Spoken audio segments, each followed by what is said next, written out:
যদি শুধু ভাত থাকে সেরকম কিছু দিয়ে না খাওয়ার মতন হয়, তবে ভাতটাকে এইভাবে টুইস্ট করে তৈরি করে নেওয়া যায়। কড়াইতে আমি এখানে সাদা তেল গরম করে নিয়েছি, তার মধ্যে দিয়ে দিলাম বেশ খানিকটা রসুন কুচি, একটু ভাজা হলে পরে দিয়ে দেব কিছুটা কাঁচা লঙ্কা কুচি,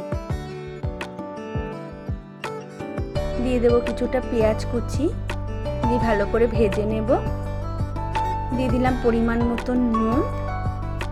আর যেটা বললাম যে টুইস্ট করে ভাজবো, সেটা হচ্ছে মিক্স হার্বস, বেশ খানিকটা দিয়ে দিলাম কিছুটা চিলি ফ্লেক্স আর একটু ধনেপাতা কুচি।